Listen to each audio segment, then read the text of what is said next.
ભાઈ અમે સવારમાં આ મશીન લઈને ખાવસા ખાવા આવ્યા છે સ્પેશિયલ વરાજાથી.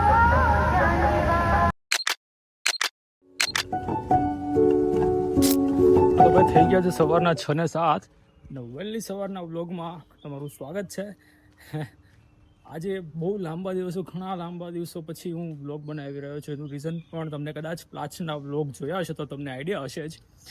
અને જો ના ખ્યાલ હોય તો તમને ફરી એક વખત જણાવી દઉં કે મને સ્કિન ઇન્ફેક્શનનો થોડો પ્રોબ્લેમ હતો, જેના કારણે હું સેફટીને ધ્યાનમાં રાખતા હું કશે જતો નહોતો.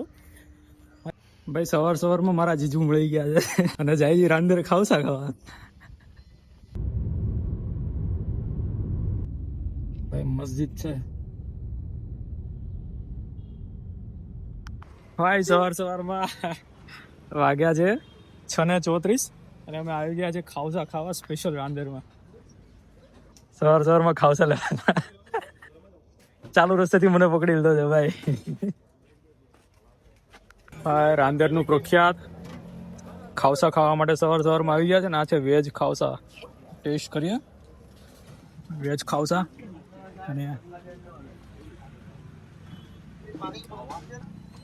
અફલાતુન અને અહીંયા બને છે મસ્તની ગરમા ગરમ આલુપુરી. ભાઈ આ છે આલુપુરી. અહીંયા છે આલુપુરી વાળા ભાઈ. અને આ ખાલી 20 રૂપિયા. સવારમાં 5 વાગે ઉઠીને સ્પેશિયલ અહીંયા ખાવસા ખાવા આલુપુરી ખાવા આવે. અને આજે હું એને એક્સિડન્ટલી ભેગો થઈ ગયો કે જો ભાઈ મને પરાણે બેસાડી દો, ચાલ ભાઈ આજે ખાવસા ખાવા જાય. એ ખાજે રાંદેરમાં વરાછા સરથાણા જકાત નાકાથી અમે અહીંયા ખાવસા ખાવા આવ્યા છે. ખાવસા આલુપુરી ખાવા આવ્યા છે. શોખ બડી કુત્તી ચીજ હોતી હે. ભાઈ મેં જોયું આ ભાઈનું જ ખાલી ચાલે છે ને બાજુમાં ખાવસા વાળા છે ને એનું નથી ચાલતું. આ ભાઈ આગળ 8 વાગે પૂરું કરીને વહી જાય. હું વાત કરો ઇરફાનભાઈ ના પ્રખ્યાત ખાવસા.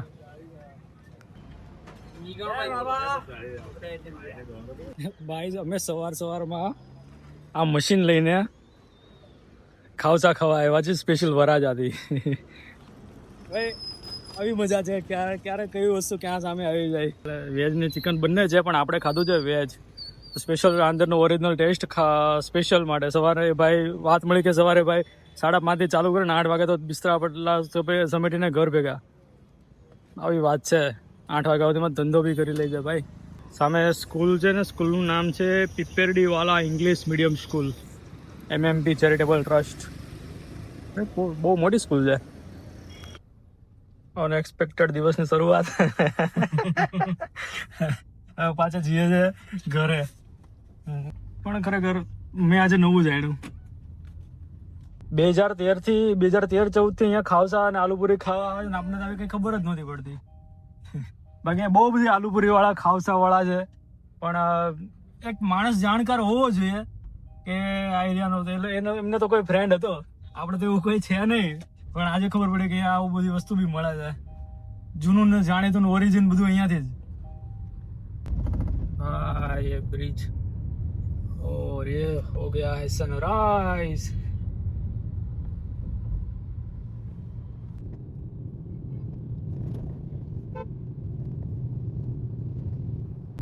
આજે છે વાદળછાયું વાતાવરણ પૂરું. વરસાદ ના આવે ને તો સારું છે, અને આવે ને તો સારું છે. કેમ કે ગરમી જેટલી છે ને બફારો. અને આ જે બ્રિજ દેખાય ને મેટ્રોનું કામ ચાલુ છે. અને આ પણ પૂરું થાય ને જલ્દી તો પણ સારું છે. મને છે ને જમણા હાથની જ આદત છે. ડાબા હાથે ઉતારું તો મેચ નથી થતું. આ જે સરથાણા વાળો બ્રિજ છે. ઓલમોસ્ટ ભાઈ પહોંચવા આવ્યા. ને આપણે કેટલા વાગે નીકળ્યા હતા? 6 વાગે નીકળ્યા હતા. 6 વાગે નીકળ્યા હતા, 7:30 રિટર્ન. ગાડી રિટર્ન. આવું છે ભાઈ મોજ શોખની જિંદગી. અને આ ઉપર આ મેટ્રોનો બ્રિજ જો આટલું આ બધું કામ પતી ગયું છે. થોડું ઘણું કામકાજ બાકી છે. અને આ છે આ બને છે સ્ટેશન, સરથાણા વાળું સ્ટેશન બને છે.